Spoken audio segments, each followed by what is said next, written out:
लोगों को। इसका इसकी मिले या मिली हो लोग आ गए किसी का साल गुना तो साल वहाँ पर है। और किसी के प्रश्न हो तो दे दीजिए। किसी को मिले तो जरूर दे, बस काफी जरूरी बता देता।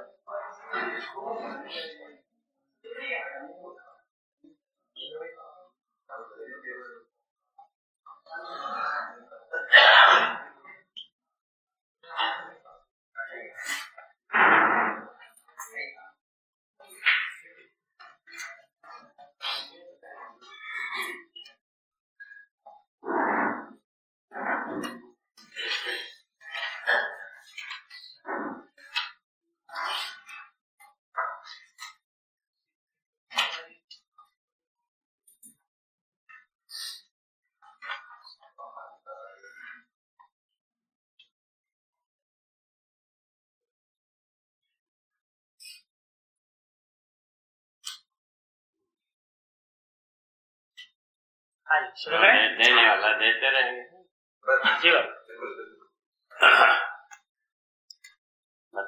बाबा, अध्ययन के संबंध में एक प्रश्न है। अध्ययन में एकाग्रता कैसे हो? अध्ययन में एकाग्रता कैसे हो? एकाग्रता का जिम्मेदार है हर व्यक्ति के साथ भाग जाना का अधिकार भी रखा हुआ है। जिसको उपयोग करना उपयोग करना।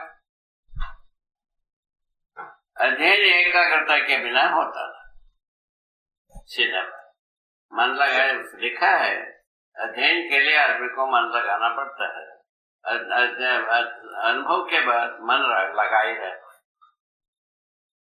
अनुभव के बाद मन लगा ही रहता है। अध्ययन के लिए मन लगाना पड़ता है, ये लिखा है। इसको अपन अच्छे तरह से परिशीलन कर सकते हैं, जांच सकते हैं, जांच करके अनुभव कर सकते हैं, प्रमाणित कर सकते हैं। ठीक है जी। ऑलराइट। ऊर्जा के अंतर्नियोजन के लिए क्या? एक थोड़ा सा इस विधि से क्या हो गया, मन लगाने का अधिकार हर व्यक्ति क्या मौलिक है, उसको बदला नहीं जा सकता। जिसको बदला जा सकता है उसको बदला जा सकता है, तो मौलिक अधिकारों को कहीं बदला नहीं जा सकता। ठीक है, ये मौलिक अधिकार हर व्यक्ति के पास मन लगना नहीं लगना, ये मानव का हर व्यक्ति का अधिकार है, स्वत्व है, स्वतंत्रता है। इसको छीना नहीं जा सकता। ठीक है, छीना जा सकता है। किसी के मन में होता है तो बताइए। हम मन लगे ऐसा हम प्रस्तुति कर सकते हैं। मन लगाना हर आदमी का अधिकार। ठीक है, ओके बोले एक बार बोलो। और कुछ एक बार बोलो। एक बार बाबा, और एकाग्रता को लेके कुछ और कहें। एकाग्रता का अधिकार हर व्यक्ति के पास, हर बच्चे बड़े छोटे बूढ़े सबके पास रहता है। वो एकाधिकार उसको छीना नहीं जा सकता, बदला नहीं जा सकता। अब एकाग्र हो जाए ऐसा प्रस्तुत हो सकता है। किस आधार पर? लक्ष्य के आधार पर। लक्ष्य क्या है? हमारा अध्ययन का क्या लक्ष्य है? समाधान समृद्धि संपन्न होने का अध्ययन है। तो यदि ये मौलिक है, सर्वोपरि है, मूल्यवान है, प्राथमिकता में अपन स्वीकार सकते हैं, तब मन लगा भी करेगा। जिसकी प्राथमिकता है, प्राथमिकता हम माने रहते हैं, उसमें मन लगता है। तो भाई हर व्यक्ति के पास प्राथमिकता के साथ अपने मन को लगाने का अधिकार बना हुआ है। हर व्यक्ति के पास, किसी व्यक्ति के पास कम, किसी के पास ज्यादा, ऐसा कुछ नहीं। सबके पास समान रूप में लगा। इसको अपन अनुभव भी कर सकते हैं, स्वयं में जांच भी सकते हैं। ठीक है, आगे जी। और सारी प्राथमिकताएं सुख की आश्वस्ति के आधार पर, जिस चीज के प्रति हम आश्वस्त हो जाते हैं कि इसके माध्यम से हम सुखी हो सकते हैं, उसके लिए हमारी प्राथमिकताएं शिफ्ट हो। आगे बाबा, ऊर्जा के अंतर्नियोजन के लिए ऊर्जा का अंतर्नियोजन पूर्वक विकास है, इसको थोड़ा सा वही बात है। मनुष्य में जो अंतर्नियोजन मन लगने से ही, मनुष्य में। तो पदार्थों में मूल्यांकन अंतर्नियोजन का मतलब है मध्यावधि के ओर परमाणु में निहित वो ऊर्जा, कार्य ऊर्जा इलेक्ट्रिसिटी के रूप में रहता है, शब्द के रूप में रहता है, ऊष्मा के रूप में रहता है। ये तीनों चीज मध्यावधि की ओर बहता है, तब अंतर्नियोजन। ऐसा बहने से क्या हो जाता है, ये रेडिएशन मेटल में बदल जाता है। अभी जितने भी विकिरणीय धातुएं हैं वो उसी प्रकार बना हुआ, उसको देख सकते हैं, परीक्षण कर सकते हैं। ये सबका अवसर मनुष्य के पास रखा।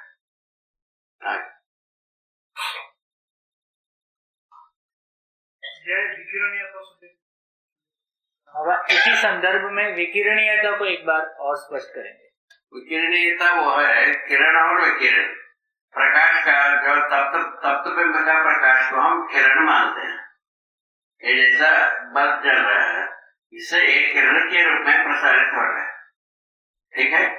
विकिरण ऐसा नहीं होता है, तत्व नहीं होता है, वो जो है ना वो प्रभाव डालता है, प्रभाव में आर पार रहता है। ये तो दीवार के आर पार नहीं होता है, ये तो विकिरण की दीवार से आर पार होता है, ठीक है। ये आर पार होने वाले गुण संपन्न जो वस्तु है उसको हम विकिरण कह रहे हैं, ठीक है। उसी के आधार पर शरीर में जो है ना हड्डी का नक्शा लेने के लिए विकिरणीय धातुओं का उपयोग करते हैं। उसका नाम एक्सरे नाम रखा है। उसको रामन नाम के, सीवी रामन नाम के एक आदमी था, उनका शोध कार्य में वो निकल गया था, ऐसा कहते हैं। चलो, प्रकाश मानता और प्रकाश प्राकृतिक रूप में विकिरणीयता धरती के विकास में सहयोगी है, मानवकृत विकिरणीयता उसके शोषक है। और इस पे थोड़ा जो व्यवस्था के अर्थ में पूरा का पूरा प्राकृतिक कार्यक्रम, मानव का कार्य में व्यवस्था विरोधी, इतने अभी तक आदिकाल से अभी तक, जैसा आदिकाल से जंगल को साफ किया, ठीक है। कितना साफ करना पता नहीं था, सबको साफ कर दिया।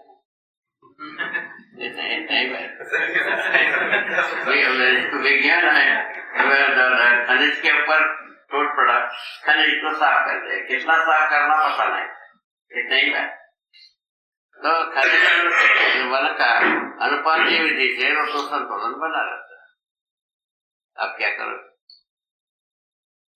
अभी ये पता लगा भाई खनिज और वन का संयुक्त संतुलित स्वरूप में ही ऋतु संतुलन बना रहता है धरती पर।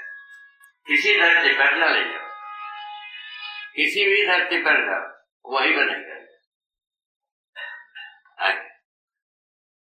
प्रकाश और प्रकाश मानता, प्रकाश मानता ये है, अभी अपन प्रकाश माना हुआ प्रकाश है, ये जो है ना आवेशित वस्तुओं का जो सर्वाधिक तत्व स्वरूप को प्रकाश मान रहे हैं। जैसा सूरज जो है ना अपने में बहुत सारा ह्रास अवस्था में, परम अवस्था में है और तप्त अवस्था में है। तप्त अवस्था में होने के कारण से वो तपन ही फैलने से उसको किरण माना जाता है, ठीक है। उसको प्रकाश मानते हैं अपने विधि से। प्रकाश मानता हर वस्तु में है, एक परमाणु में भी है, धरती में भी है, मनुष्य में भी है, हर जीव जानवर में भी है, हर पत्ते पतंग में भी है, सब प्रकाश माना। प्रकाश मानता का क्या प्रमाण? पहचान में आते हैं, पहचान में सभी ओर से पहचान में आना है इसका प्रमाण।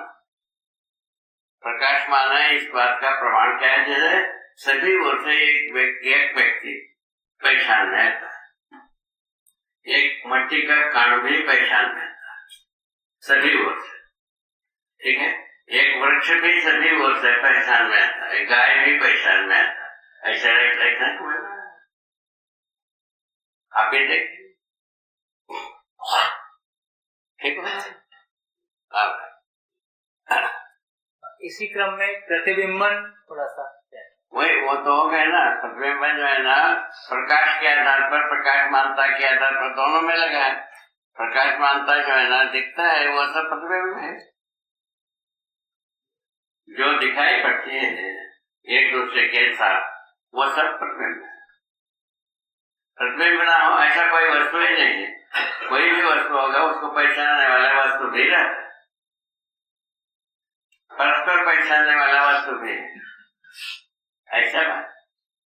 ठीक है, इसको अच्छी तरह से अपन आकलित कर सकते अपने कोई इच्छा होने किसी और आगे।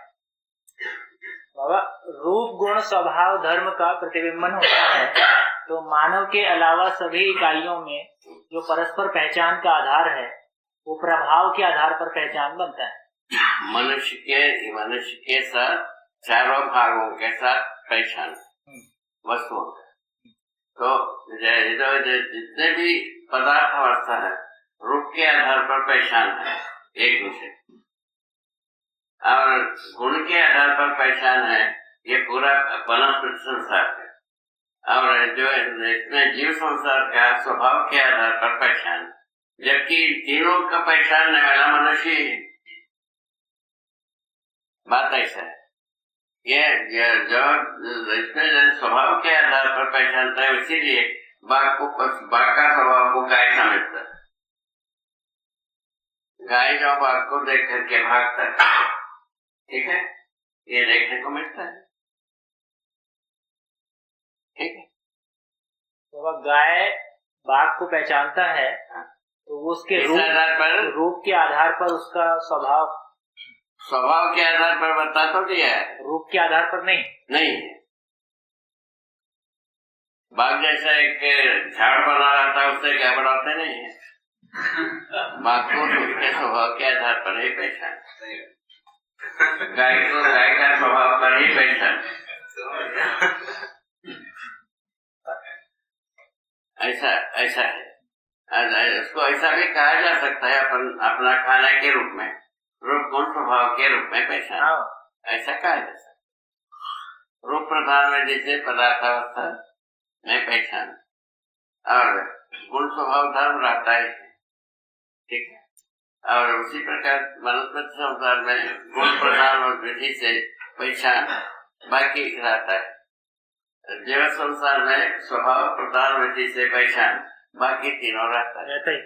मानव जो है ना धर्म प्रधान विधि से पहचान बाकी तीनों रहता है। ऐसा भ्रमित मानव में पशु जैसा होता है, अपने स्वभाव के आधार पर पहचान देता है।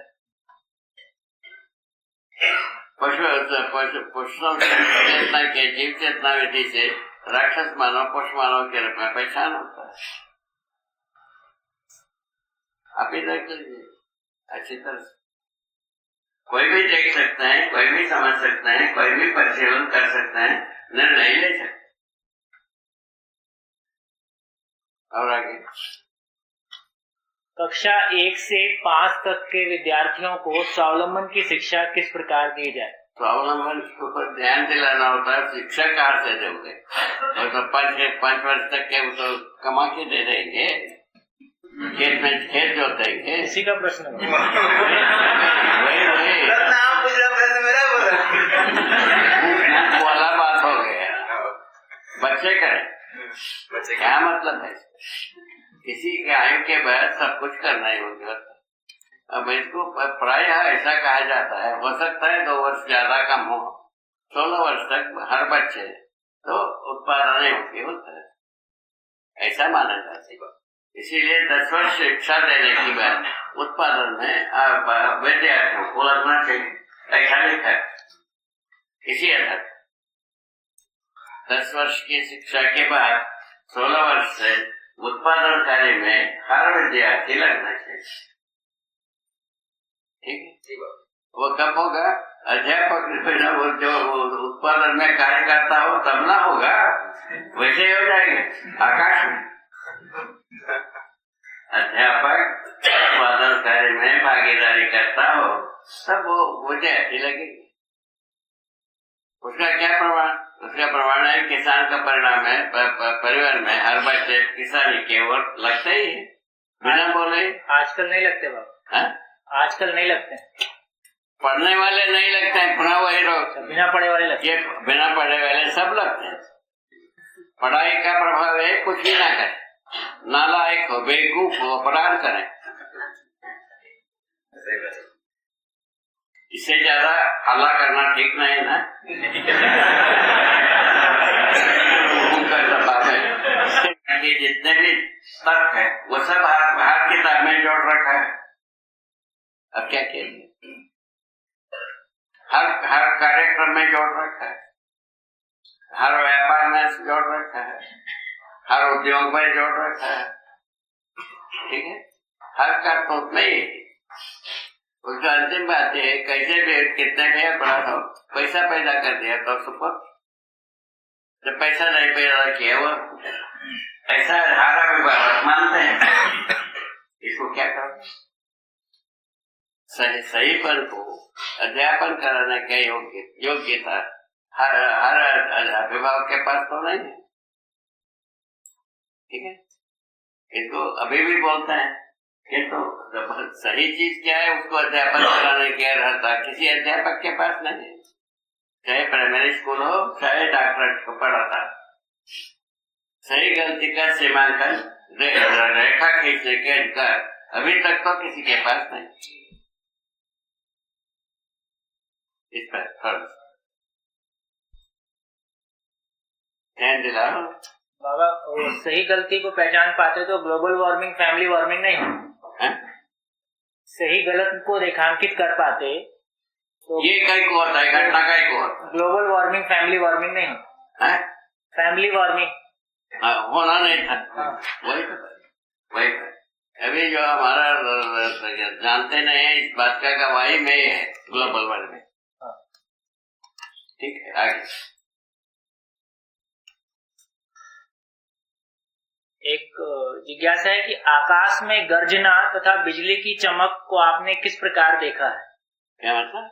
आकाश में गर्जना तथा बिजली की चमक। देखिए, जो आकाश में जब कभी चमकता है कुछ बहुत छोटी सी मोटी बुद्धि से समझा जा सकता है। एक बादल की परत नीचे बहता रहता है, उसके ऊपर दूसरा परत बहता रहता है, उसके ऊपर तीसरा परत बहता रहता है। वो जो है ना विपरीत दिशा में ये बहना शुरू होते हैं एक दूसरे की। जैसा पहला जो है ना पूर्व की ओर बहा है, पश्चिम के वो दूसरा परत बहे तो अपना से चमक पैदा संघर्ष से, घर्षण से। ऐसा तो बना ही है।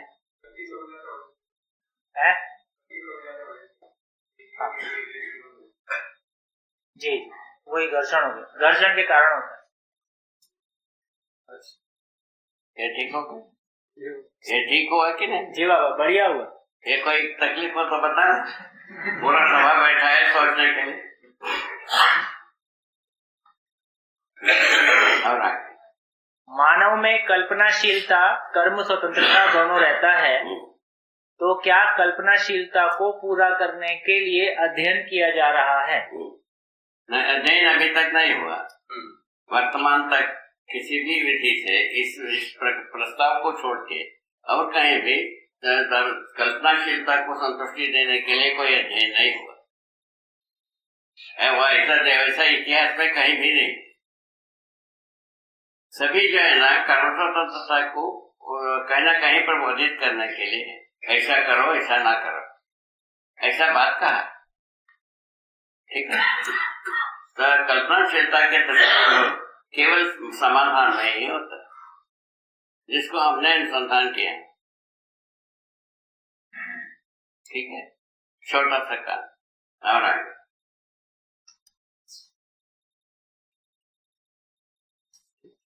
सब बड़े लोग कर गए, अपन थोड़ा छोटा सा काम से शुरू करते हैं। और संस्कृति, सभ्यता, विधि, व्यवस्था। संस्कृति जो होता है पूर्णता के अर्थ में करती है। हम पूर्णता के अर्थ में जितने भी कार्य व्यवहार सोच विचार करते हैं सब यदि पूर्णता के अर्थ में सूत्रित रहता है, उसका नाम है संस्कृति। ये समझ में आता है? फिर से बात। ऐसा जो संस्कृति है पहले से जो किया जा रहा है वो भी इतिहास। पहले से यदि ऐसा कुछ कर रहे हैं तब तो इतिहास बनता है, मानव इतिहास बनता है। ऐसा अभी तक बना पूर्णता के अर्थ में कृतियां देखो दिखते ही नहीं।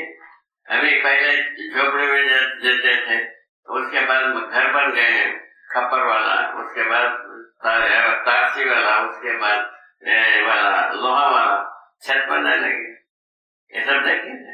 अब जब उसके बाद 275 मंजिल बन गए, अभी भी तृप्ति नहीं है मानव को, और मंजिल बनना चाहिए। ऐसा चल रहा। सभ्यता व्यवस्था में जीने का जो तौर तरीका है उसका नाम है सभ्यता। ठीक है ना।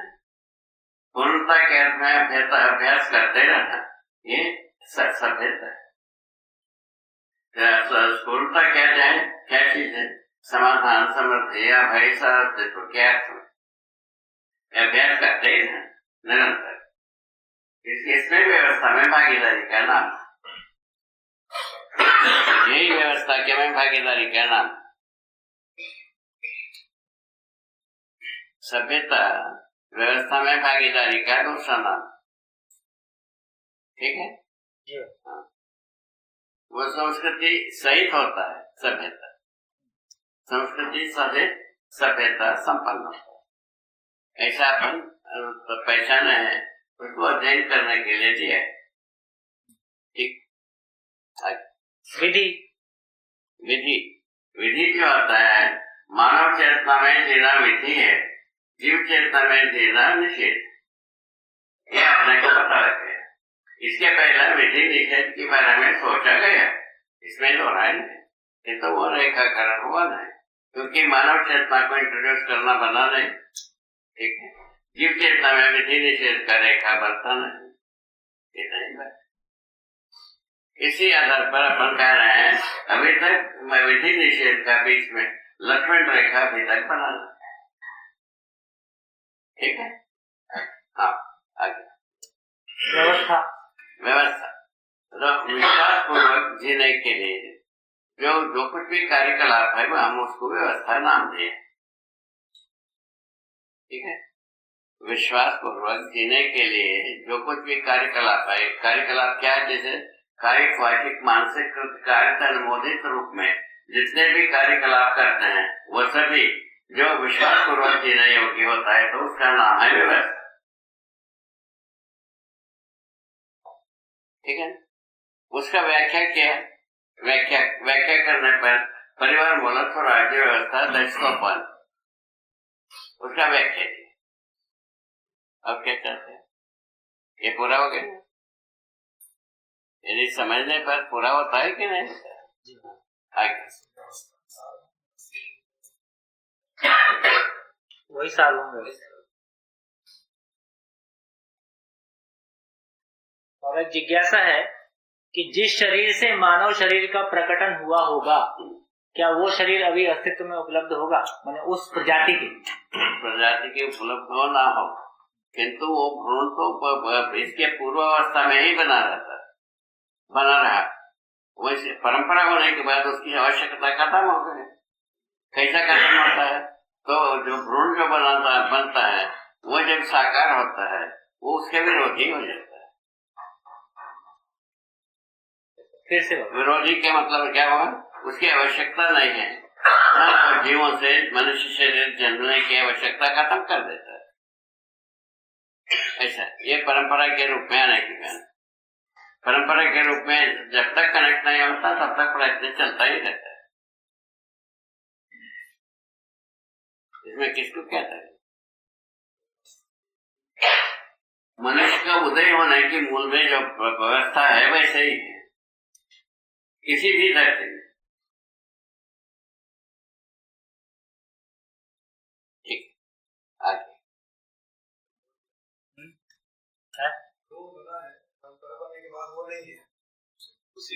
बाबा, जो आप कह रहे हैं उससे ये आशा आ रहा है कि किसी भी जीवावस्था में रचना विधि में जो भी परिवर्तन हुआ उसके उत्सववश मानव शरीर प्रकट हुआ और मानव परंपरा स्थापित होने के बाद में वो जो बीच की कड़ी थी अब उसकी आवश्यकता नहीं है। वही मानव परंपरा में जब मानव का पीढ़ी से पीढ़ी जब कनेक्ट हो गए उसके बाद जरूरत क्या है? अच्छा, इसमें जो है ना पीढ़ी से पीढ़ी में गुणात्मक परिवर्तन होने की व्यवस्था है मानव परंपरा में। वो नहीं हो पाया। गुणात्मक परिवर्तन यहाँ तक हुआ, आहार, आवास, अलंकार, दूर श्रवण, दूर गमन, दूर दर्शन, तो उनको पहचानने, निर्वाह करने की जगह में तक पहुंच। ठीक, वो सर्वसुलभ इसलिए नहीं होता है, व्यापार विधि से जुड़ा है। व्यापार विधि से कुछ लोग जो है निर्वाह कर पाते हैं, कुछ लोग निर्वाह नहीं कर पाते। बात है, ठीक है। अब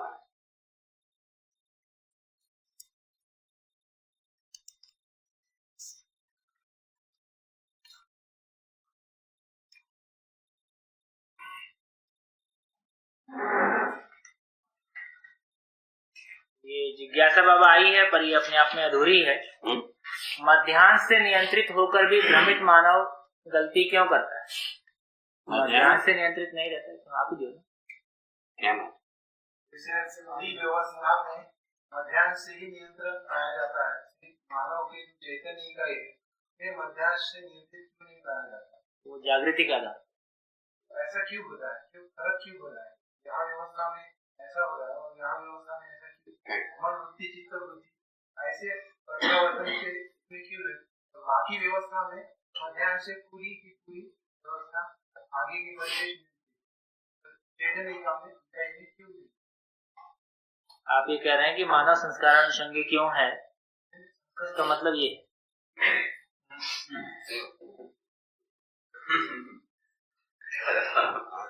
क्वेश्चन पास नहीं।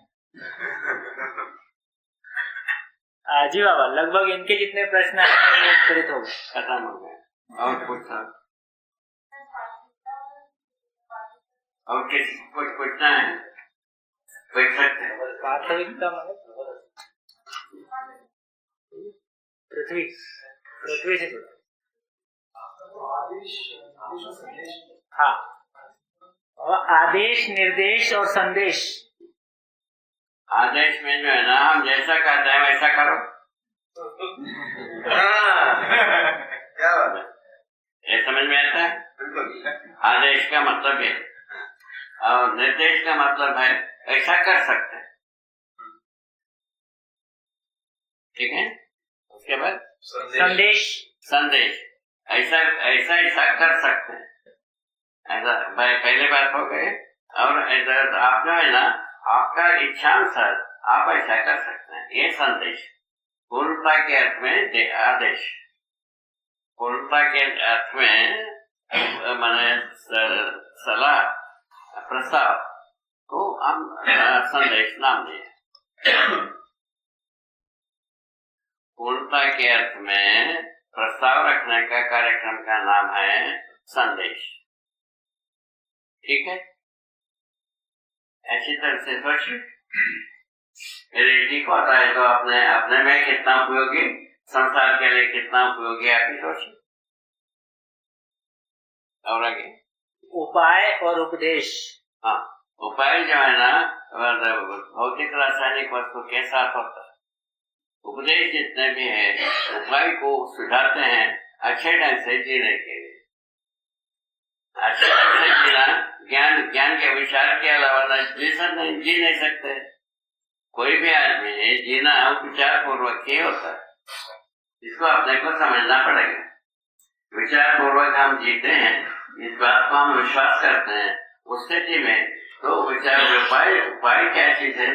तो समझ के साथ जीना उपाय।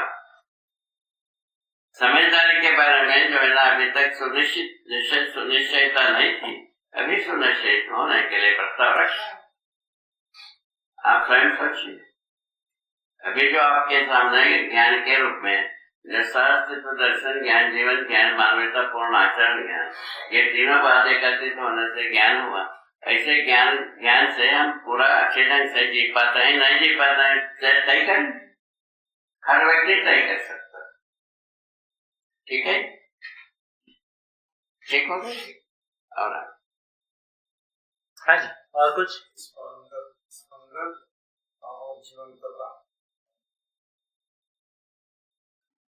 स्पंदन और जीवंतता।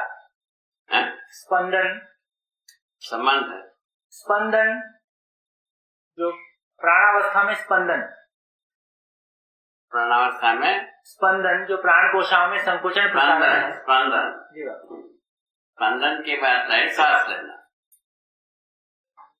प्राणावस्था में स्पंदन का मतलब है सांस लेने की क्रिया को स्पंदन नाम है, ठीक है। और इसमें जो है ना परमाणु में स्पंदन का नाम दिया है। ये जो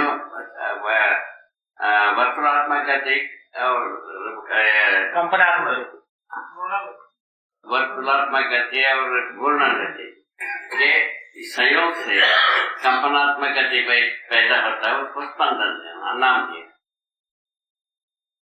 ठीक है।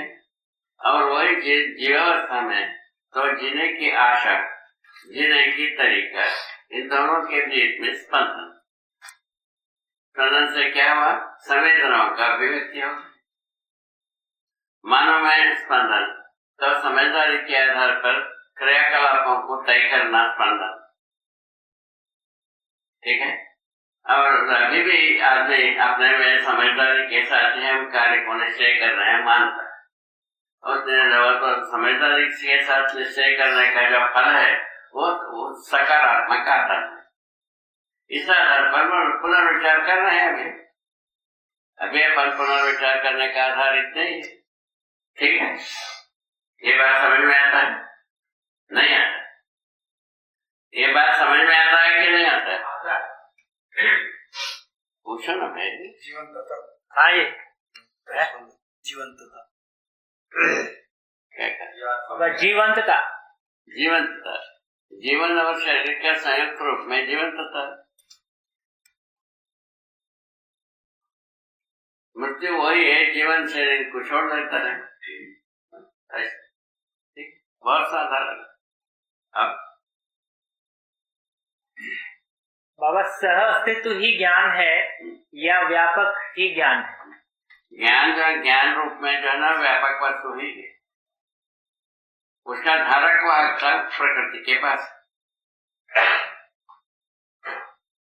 उसका धारक वो हकता प्रकृति के पास, उसका धारक वो हकता व्यापक वस्तु के पास नहीं। व्यापक वस्तु में संपूर्ण जड़ चैतन्य प्रकृति होने के आधार पर डूबे गिरे के भी रहने के आधार पर और वो धारक वाहक हो गए। जड़ वस्तु में ऊर्जा रूप में व्यापक वस्तु रहता है, पारगामी पारदर्शी के विधि से। तो मनुष्य में जो है ज्ञान रूप में रहता है, वही पारदर्शी पारगामी पारदर्शी विधि से।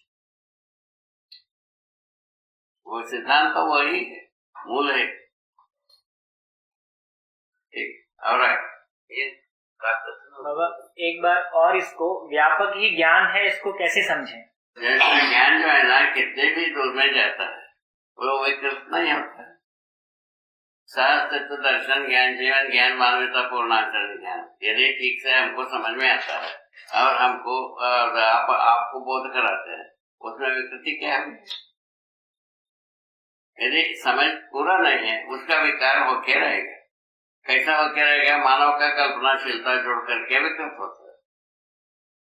एजेंसी वैसा बना, मानव का कल्पनाशीलता के आधार पर ही विकृत होता है हर परंपरा। अभी तक जितने भी परंपरा जो है नाकाम हुआ, कैसा हुआ? वो आगे पीढ़ी की कल्पनाशीलता कर्म स्वतंत्रता के साथ जोड़ करके हो गए, ठीक है। विकृत होते तक में ये सच्चाई है। तो विकृत न होने की यदि परंपरा डलता है तो हम सच्चाई में पहुंचे। यही दादागिरी कुल मिलाकर के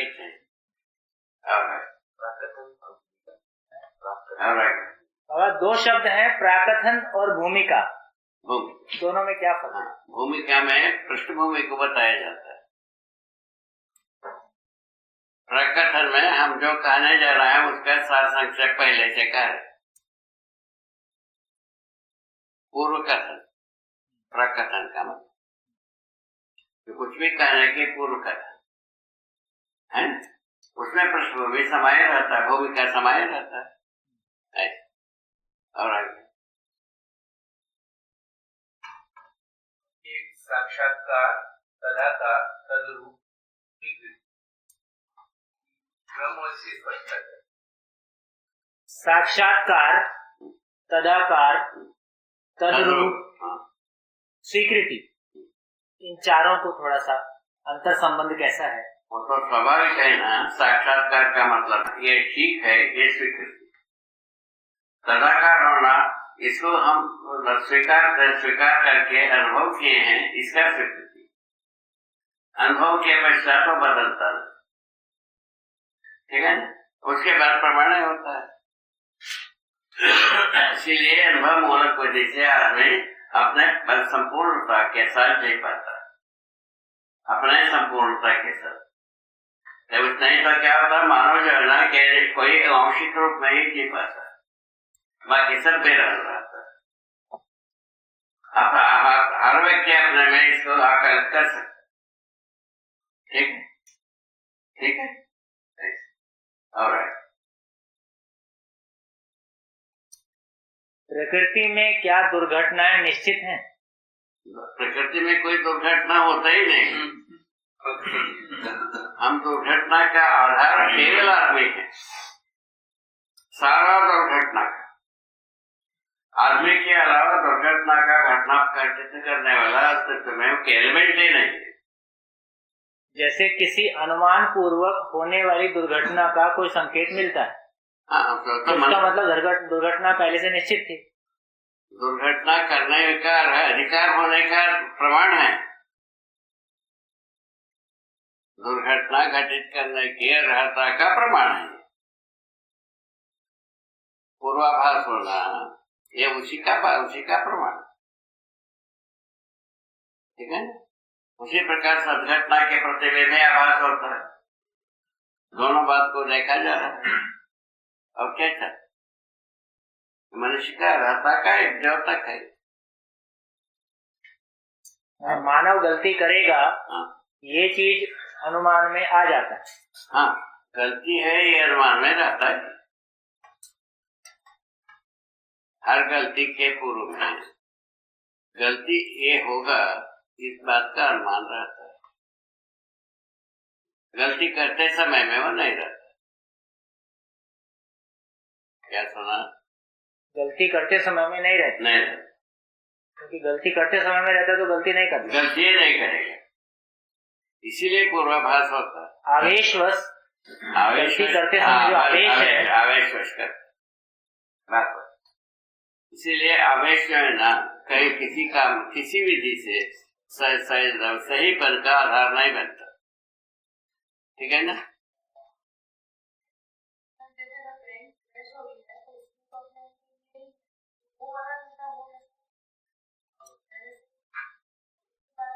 तो कभी कभी स्वप्न में देखी दुर्घटनाएं बाद में घट जाती हैं, ठीक है ना भाई। बता तो दे, आभास होना, पूर्वाभास होना मनुष्य के पास रखा हुआ है। मानव में जीवन में पूर्वाभाषित होने का अधिकार रखा, तभी तो इतना हम सब कर दिए। तो 275 मंजिल के घर बना डाले, इतना लंबे चौड़े सड़क बना डाले, सेतु बना डाले, महासेतु बना डाले, सकल काम कर डाले। उसी आधार पर तो के और क्या चाहते हैं? घटना होने की थी, उसको आदमी अनुमान के पूर्वाभास कर पाए। घटना निश्चित थी ना।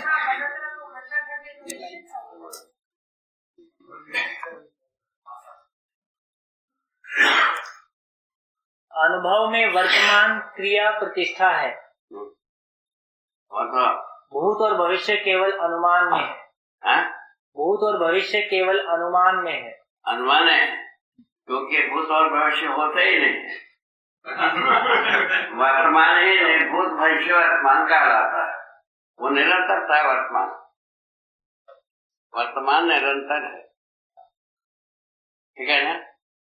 तो अभी अपन कहाँ से वंचित हुए इस बात की? जैसा सूर्योदय से सूर्योदय को एक दिन, उसके बाद उसका हम विभाजन करना शुरू किए।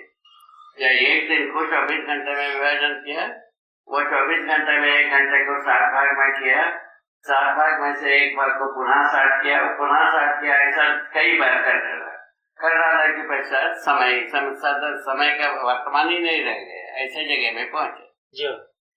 किस विधि से? विखंडन विधि से। विखंडन विधि अस्तित्व का कार्यक्रम नहीं है, संगठन का एक कार्यक्रम है।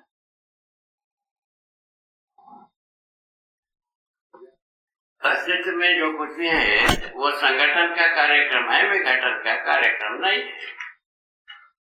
पूर्वाभास नियम की पहचान के आधार पर है, घटना की पहचान। बोलिए जी बाबा। हाँ, पूर्वाभास नियम की पहचान के आधार पर होता है, तो हम किसी को पहचान जाते हैं या घटना की पहचान के आधार। घटना भी नियम से ही है, अभी एक ही बात कह रहे हैं, दो बात नहीं कह रहे। ये चीज पूर्वाभास में जो भविष्य की घटना का पता करना, वो भी कोई नियम से ही है। घटना और नियम एक ही बात, और घटना किसी नियम से, नियम की गलती भी नियम से और सही भी नहीं। हाँ, घटना यदि निश्चित नहीं है तो पूर्व निर्धारित का होगा। अब आप कह रहे हैं कि यदि पूर्वाभास हो रहा है, इसका मतलब घटना निश्चित है। पूर्वाभास होना मनुष्य की अपने करतूत का निश्चय है। दुर्घटना तुम करोगे, सदघटना तुम करोगे, ये पहले से पूर्वाभास, उसको तो आप कंसिडर करें नहीं। एक दूसरा व्यक्ति गलती कर सकता है, ये किसी दूसरे के पूर्वाभास में आ जाता है, और उसी गलती को सही मान करके हम करते हैं, तो हमारा जैसा विद्वान क्या होगा? उसमें प्रकृति में जितनी सारी चीजें हैं, उसमें कोई भी घटना बनाए तो उसको किसी को भी हो सकता है, तो ध्यान देगा उसको। हाँ जी, चले। हाँ, और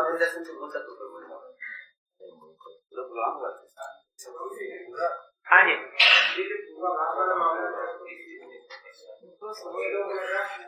निश्चित है कि पूर्वाभास हो रहा है, लेकिन हमेशा निश्चित हमेशा भरोसा होते नहीं, हमेशा तो होती नहीं। जो अनुमान हो रहा पूर्वाभास हो रहा तो हमेशा से थोड़ा होता है, ऐसा नहीं पहले से मान लेते हो, पहले से ही दुर्घटना थी, पूर्वाभास हो रहा, दुर्घटना निश्चित की माना जाए। अब ये गहरी मान्यता है कि बहुत सारी घटनाएं, दुर्घटनाएं निश्चित हैं। बता तो दिया ना भाई, मनुष्य के अलावा कोई दुर्घटना नहीं होता। एक हो गया, एक लाइन, कोई अनुमान हो तो आप बताओ। मनुष्य के अलावा दुर्घटना को घटित करने का एलिमेंट ही नहीं है। जैसे बाबा भूकंप आया, क्या होगा? भूकंप धरती अपने में स्थिर होने के लिए किया, आपको क्या तकलीफ? उसमें बहुत सारे आदमी धस जाएंगे, बहुत सारे लोग उसमें मर गए, तो वहाँ रहने के लिए कौन कर?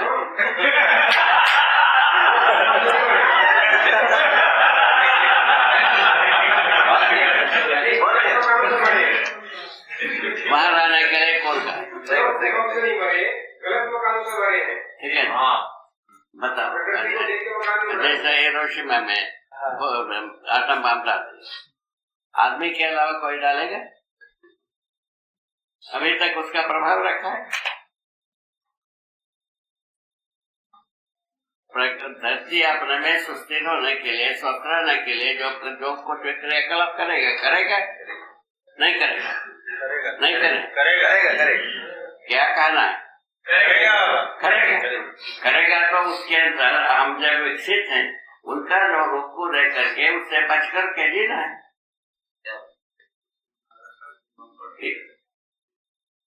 भूकंप है, बरसात है, गर्मी है, इससे बच के जीने के लिए ना मनुष्य के पास विवेक और विज्ञान की बात है, और किस बात? वही एक दूसरे को मारे काटे, लूटे काटे, ये कर्म के लिए आप सही हो, बहुत सारी भविष्यवाणियां सही हो जाती हैं। क्या बोल? बहुत सारी भविष्यवाणियां कुकर्मों के लिए भविष्य सही हुआ है, कुकर्म के पक्ष में सही हुआ है, सत्कर्म के पक्ष में कुछ भी नहीं है भविष्यवाणी। लाइफ विकट की सारा इतिहास पढ़ी, कुकर्म कितना करेगा उसको कई लोगों ने प्रोडक्ट किया, सत्कर्म के बारे में जीरो। बाबा कुकर्म कितना होगा? ये तो एक क्षण की कार्यक्रम है, 60 जगह बताओ, ये पूरे बात है। बाबा कल इसको करेंगे, कल करेंगे। अभी बाकी बात अभी पूरा कर लेते हैं, बारंबार उसी को दोहराया ना जाए। हम डांटने का अधिकार हमारे पास है, बारंबार उसी बात को पूछोगे तो आगे पाठ पीछे सपाट नाम दे। ठीक है, ठीक है, उस पर भी ध्यान रखा जाए। अभी हम मार्क नहीं करा पाए हम, इसीलिए हम अभी आप लोगों ने पहले बार शुरू कर रहे हो सकता है दुर्व्यक्ति दोष आ सकता है, उसके आधार पर हम चल रहे हैं। ठीक, हमको ये विश्वास हो जाए, आप समझ गए, आप सत्यापित करें, हम समझाएं, उसके बाद डांटें। यदि दोष हो तो, दोष नहीं हो तो पुरस्कार है। बात है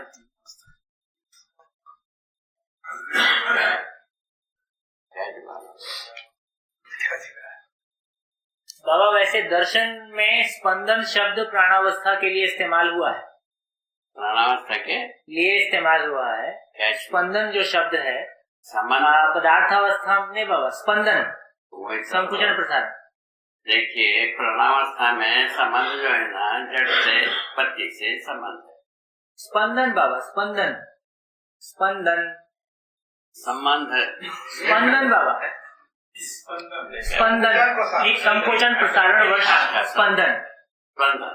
हाँ ठीक है, तो पदार्थ अवस्था में बता तो देना भाई, भी बताया बिना वही बात। बाबा आपने पदार्थ अवस्था में स्पंदन को बताया, घूर्णन गति और वर्तुलात्मक गति का संयोग में स्पंदन।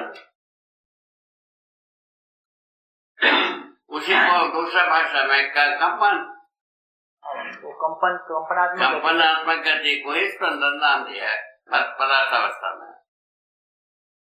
और क्या ऐसा होता है, वही चीज सांस लेने के रूप में प्राणावस्था में स्पंदन, प्राणावस्था में वही चीज सांस लेने के रूप में स्पंदन, जीवावस्था में जो पहचानने के अर्थ में स्पंदन, 5 संवेदनाओं को पहचानने के अर्थ में स्पंदन, मानव में 3 इच्छाओं के साथ जीने के लिए स्पंदन, उपकार करने के लिए स्पंदन। ये बात का नाम आप जैसा कहें वैसे हो जाए। क्या उदारता का भाव का उदारता का अति होना मानव के लिए सही है? क्या बोले? उदारता भाव का अति होना क्या होता है? अति कर ही नहीं सकते, जितने भी करेंगे वो अपना हैसियत से ही करेंगे। उदारता देने की काम है, उपकार करने की काम है उदारता। उदारता का प्रयोग देना जाना और सामने की आवश्यकता के अनुसार देता है, अपने हैसियत के अनुसार देता है। ठीक है, अपना हैसियत तो आगे सामने की आवश्यकता के अनुसार देने की बात आती है। ठीक है, सुख का स्रोत क्या है? सुख का स्रोत क्या है? उपकार का स्वरूप है हम समझदार रहना, समाधान संपन्न रहना और दूसरों को समाधान बनाना, समाधान संपन्न होने का रास्ता दे करना, ये समझ उपकार। अगर सुख का स्रोत क्या है? सुख का स्रोत क्या है? सुख का स्रोत है समझदारी, समझदारी से ही समाधान होता है। बेवकूफी से समझदार समस्या बनता है। ये भी एक भाग है जो मनुष्य अपने को निष्कर्ष निकालने का, हम समस्या पैदा करना आपका समाधान, तो सभी अपना शोध कर सकते, हर नाना है। ये भी एक उपकार, सहस्तित्व में बड़ी उपकार का भाग ये भी हाँ, और आगे बस बस खत्म, पूरा हो गया। ठीक। हाँ जी, और कोई बचा हो तो बताइए। ये जो मंदिर दर्शन का मूल तत्व के बारे में वो टुकड़े में नहीं होता, अर्थात से ये चीजें कि एक बार गुजर सकते हैं। ऐसा गुजरने के लिए पूरा एक घंटा चाहिए कम से कम, ज्यादा भी हो सकता है। बाबा वर्तमान को लेके शंका है, वर्तमान क्या है? वर्तमान निरंतर, वर्तमान का वर्तने का कार्यक्रम की निरंतरता है। ये वर्तना क्या है बाबा? वर्तना ये पदार्थावस्था, प्राणावस्था, जीवावस्था, ज्ञानावस्था का कार्यक्रम,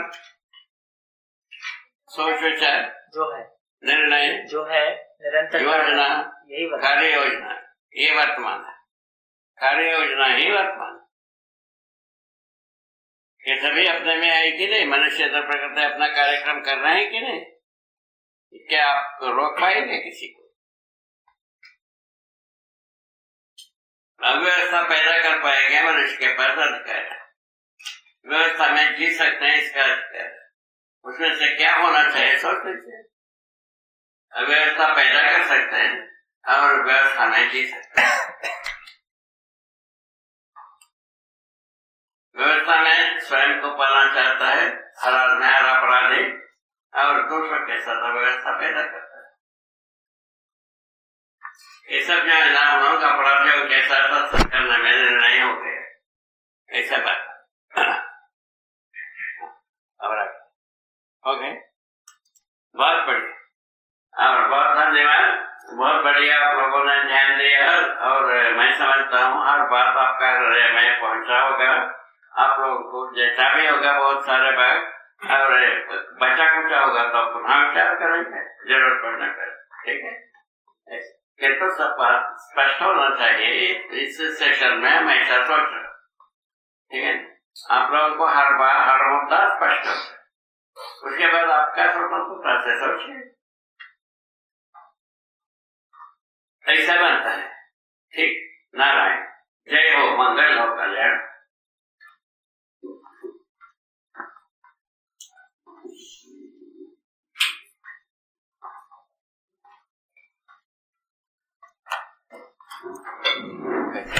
Brilliant.